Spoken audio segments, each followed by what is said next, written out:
Now, did you know that last year alone, over 65% of rejected visa applications contained one completely preventable mistake? I am Landon from Veripass, and I have seen firsthand how a single error can cost people years of waiting and thousands of dollars in legal fees.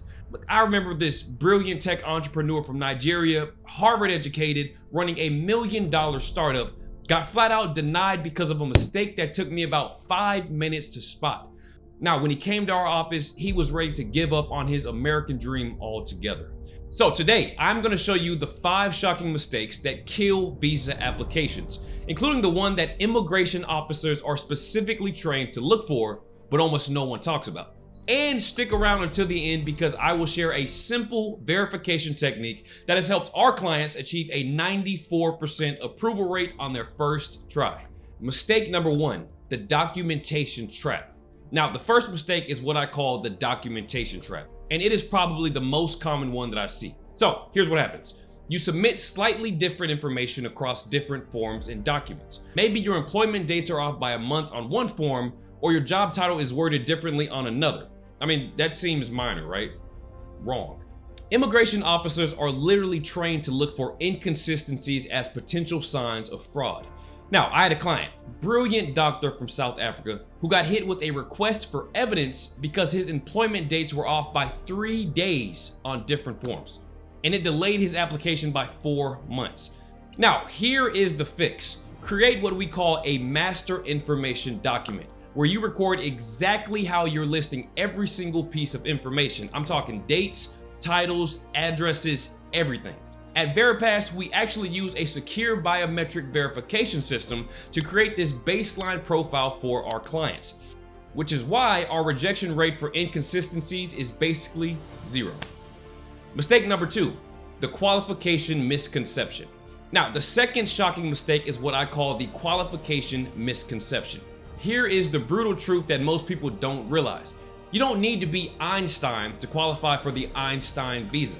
I'm talking about the O-1 visa or the EB-2 national interest waiver. See, most people think that you need a Nobel Peace Prize or Olympic medal, but that is completely wrong. So let me tell you about my client, a software developer from Kenya. No major awards, no PhD, not even that many years of experience, but we got him approved in 4 months. Now, I'm sure you're asking how. We properly documented his expertise in a very specific AI programming technique. We published a technical book showcasing his unique approach, and we got letters from the right people. Now, did you know that being a judge of other people's work counts as evidence of extraordinary ability? Or that media coverage about you counts? Or that a high salary relative to others in your field also counts? See, the mistake people make is focusing on the wrong qualifications. Look, immigration officers aren't looking for general impressiveness. They're checking on specific criteria boxes. Mistake number 3, the DIY disaster. Now, the third mistake is what I call the DIY disaster. Look, I get it. These applications are expensive, and it's tempting to save money by doing it yourself. But here is a statistic that you should be aware of. Self-prepared O-1 or EB-2 NIW applications have a rejection rate of around 80%, compared to about 35% for professionally prepared ones. Now, we had a client from Egypt, a brilliant financial analyst, who came to us after trying the DIY route. Now, he already spent over $3,000 on filing fees and waited 8 months just to get rejected. All because he didn't include a specific type of evidence that isn't clearly explained in the instructions. Now, the worst part is he had the evidence to prove this. He just didn't present it correctly or use the right terminology. Now, look, here is what you need to understand. There's the official requirements that everyone knows about, and then there's the actual requirements based on recent case decisions and current USCIS priorities. Mistake number 4, the timing error.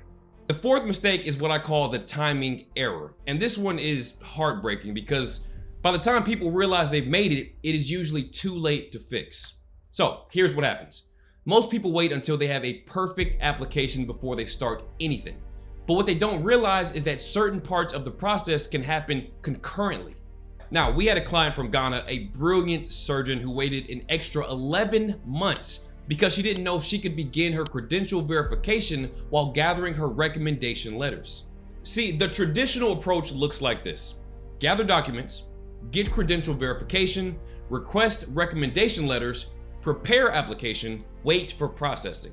Now that is potentially 16 months from start to finish. But the optimized approach is to start everything simultaneously on day one, cutting the time almost in half. Look, the visa journey isn't a straight line. It's more like parallel tracks that need to be managed simultaneously, all right? Mistake number 5, the follow-up failure. Now, the 5th and final shocking mistake is what I call the follow-up failure. See, most people think that once they submit their application, their job is done. They just sit back and they wait. But that is a massive mistake, and here is why. USCIS regularly sends out requests for evidence, or RFEs. Now, these are essentially second chances to clarify or provide additional documentation. But, and this is crucial, they send these notices with strict deadlines. Now, you miss that deadline and your entire application can be denied. Look, I have seen people miss these deadlines because the notices went to an old address, got lost in spam folders, or they simply didn't understand what was being asked. Now, for our clients, an RFE isn't a setback. It is an opportunity to strengthen their case. So there you have it, the 5 shocking mistakes that kill visa applications. The documentation trap, inconsistent information across documents. The qualification misconception, not understanding the actual criteria. The DIY disaster, trying to navigate complex requirements alone. The timing error, not optimizing the application timeline. The follow-up failure, mishandling post-submission requirements. Now, remember that tech entrepreneur that I mentioned? After his rejection, he came to us at Veripass. Now, we implemented our verification system, rebuilt his documentation, and managed the entire process. And guess what? He got approved in 5 months. And now he is running his company in Austin, Texas, and has hired 12 American employees. Now look, if you are serious about your US visa journey, check out the description on this video. We have developed a comprehensive system that addresses all of these mistakes. Now, for the viewers of this video, we are offering a free 30-minute strategy session with one of our visa specialists. So go ahead and click the link in the description and mention this video when you get on the call. And most importantly, hit that subscribe and notification bell right now, because next week we are releasing the O-1 visa hack, where we will show you how extraordinary ability can be much easier to prove than you think. This is Landon from Veripass, and I am rooting for your American dream. See you next week.